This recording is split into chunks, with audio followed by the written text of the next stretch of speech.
Hello student, this Akanksha Sharma. You are watching my YouTube channel और आज मेरा टॉपिक है बैंक रिकन्सिलेशन स्टेटमेंट।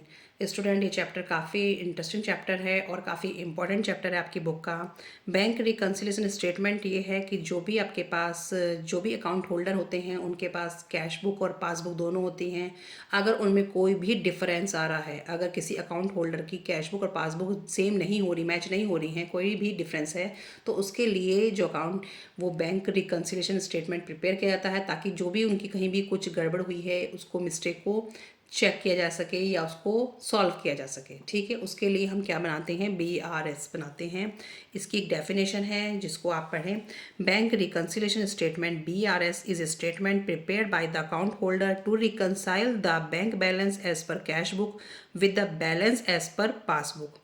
तो रिकन्साइल करने के लिए अकाउंट होल्डर करता है ये, जो पासबुक और कैश बुक के बैलेंसेस हैं वो आपस में मैच नहीं कर रहे, उनके जो रिकन्साइल करता है उनको दूर करता है। ठीक है, अब वो किस तरीके से होती है, बैंक है, एक बैंक होता है, बैंक कैश बुक और पासबुक दो जो बुक हैं प्रोवाइड कराता है। ठीक है, जो कैश बुक होती है वो किसके पास होती है, ये होती है कस्टमर के पास।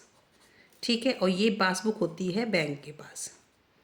ठीक है, बैंक के पास होती है। अब कैश बुक और पासबुक दोनों में ही अगर किसी पर्सनल बंदे ने अपना अकाउंट खोला है तो कैश बुक अगर उसके 1 लाख के डिपॉजिट्स हैं तो पासबुक भी वही शो करना चाहिए। बट पासबुक 80,000 दिखा रहा है, तो वो डिफरेंस को हम चेक करने के लिए बैंक रिकन्सिलेशन स्टेटमेंट प्रिपेयर करते हैं कि कहाँ गड़बड़ हुई, किस तरीके से गड़बड़ हुई, वो गड़बड़ को दूर करने के लिए। ठीक है, तो आपको याद रखना है, बैंक प्रोवाइड करता है कैश बुक और पासबुक। कैश बुक कस्टमर के पास होती है, पासबुक बैंक के पास होती है।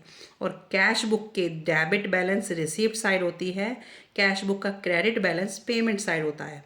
पासबुक का डेबिट विड्रॉल साइड और credit side deposit side, same just opposite. Receipt side debit का, उसका विड्रॉल होता है पैसा निकालने का, उसका पेमेंट साइड, उसका डिपॉजिट साइड। ठीक है, तो कैश बुक और पासबुक सेम बंदे की हैं, लेकिन जो उनके वो हैं वो जो डिफर हो जाते हैं। ठीक है student, cash book debit balance is a positive और favourable balance, credit balance is a negative और ओवरड्राफ्ट और अनफेवरेबल बैलेंस। कैश बुक का जो डेबिट साइड रिसीव ज़्यादा होंगी तो खुद ही देखो, एक सेंस है आपको लगानी है कि डेबिट साइड अगर ज़्यादा है, पॉजिटिव है, तो वो फेवरेबल बैलेंस है क्योंकि इनफ आपके पास रिसीप्ट्स हैं। बट अगर क्रेडिट साइड ज़्यादा आ रहा है तो इट मीन्स निगेटिव ही, क्योंकि आपके पेमेंट एक्सपेंसेस ज़्यादा हो रहे हैं। ओवरड्राफ्ट और अनफेवरेबल बैलेंस उसको बोलते हैं, ओवरड्राफ्ट और unfavourable balance.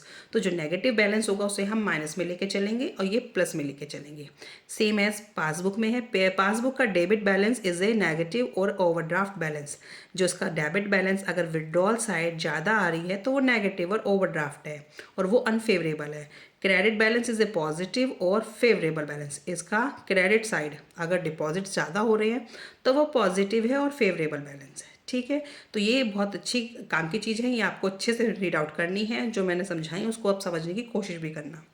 Cause of differences in the balance as per cash book and passbook में कौन कौन से कॉज हैं जिसके कारण कैश बुक और पासबुक में क्या हो जाता है, ये डिफरेंसेस आ जाते हैं। Difference due to time gap in recording transaction. Time gap, time हो जाता है कई बार कि पासबुक में रिकॉर्ड होगी और कैश बुक में हमने रिकॉर्ड नहीं कराया, तो वो गड़बड़ टाइम गैप के अकॉर्डिंग हो सकती है। Difference due to recording of transaction of bank only. कई बार बैंक की तरफ से ही हो जाती है कि वो ट्रांजेक्शन बैंक से हो गई है और कैश बुक में नॉलेज ही नहीं है।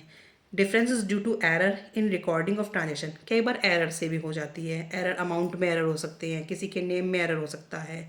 ठीक है, तो ये तीनों ही जो रीज़न है वो तीनों ही कॉज हो सकते हैं डिफरेंसेस करने के लिए। Time gap, recording of transaction by bank या एरर हो सकता है। ठीक है, format of bank reconciliation statement as own.